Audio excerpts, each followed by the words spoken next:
안녕하세요. 묵상TV 복 있는 사람들 브래드입니다. 여러분 어떻게 셜록 홈즈 잘 보셨나요? 저도 정말 좋아했던 그런 영드인데요. 우리가 셜록 홈즈 보면은 정말 관찰력이 뛰어난 것을 알 수 있습니다. 셜록 홈즈는 아주 유명한 말을 남겼습니다.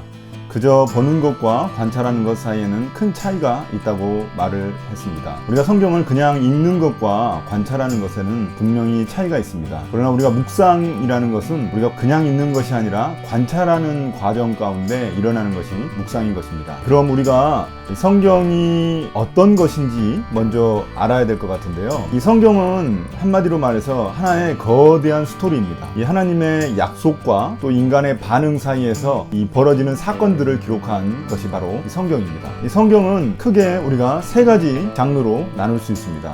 내러티브, 시, 담화. 이 세 장르에서 가장 많은 퍼센트지를 차지하고 있는 것이 바로 내러티브입니다.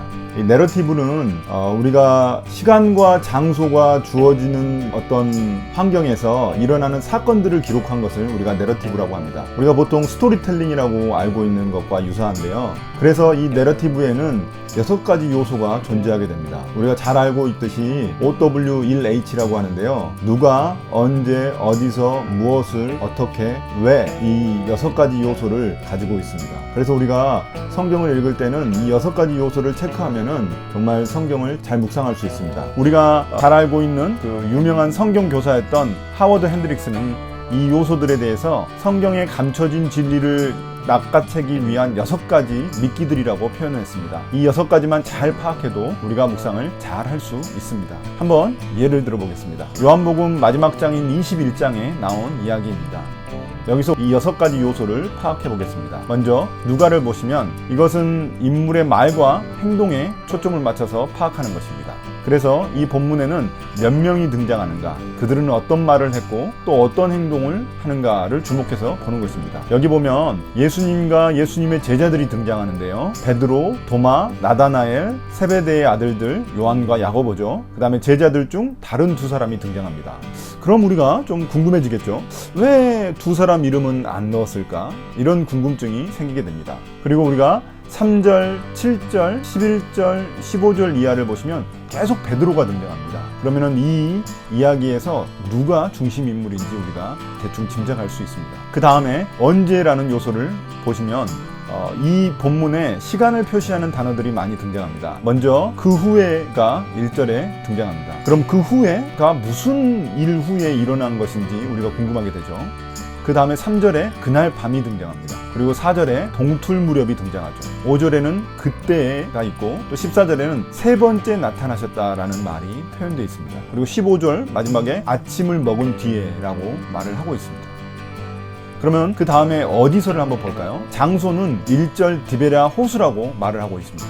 그럼 디베랴는 어디일까요? 이런 면에서 우리가 지도를 확인해 볼 필요성을 느끼게 됩니다. 이 제자들은 갈릴리 호수 출신들인데 그러면은 디베랴는 무슨 관련이 있는 걸까요? 이런 질문이 생기게 됩니다. 그 다음 무엇을 한번 찾아볼까요? 이것은 정말 많이 말할 수 있습니다. 먼저 고기 잡으러 갔죠. 그 다음에 밤새 고기 못 잡았죠. 그러다가 예수님 만났죠. 예수님 말대로 했더니 고기 다시 많이 잡았죠. 그 다음에 아침 식사를 예수님과 함께 했죠. 그 다음에 마지막에 예수님이 베드로와 대화를 했습니다. 그럼 어떻게를 한번 볼까요? 어떻게라는 요소는 이 무엇을과 관련이 깊습니다. 잘 생각해 보시면 무엇을은 사건 그 자체를 의미하고 어떻게는 그 사건이 일어난 방법을 묻는 것입니다. 고기를 잡지 못하고 있었는데 예수님 말대로 배 오른편에 던지자 153마리의 물고기를 잡았습니다. 예수님은 어떻게 하셨나요? 실패한 제자들을 책망하지 않으시고 물고기를 많이 잡게 하셨죠. 그리고 그걸로 아침 식사를 제자들과 함께 하셨습니다. 또 어떻게 하셨나요? 베드로에게 3번의 질문을 하셨습니다. 베드로는 어떻게 대답했나요? 이런 모든 것들이 이 어떻게라는 요소와 관련이 있는 것들입니다. 우리가 이제 마지막으로 왜를 한번 알아볼까요? 왜는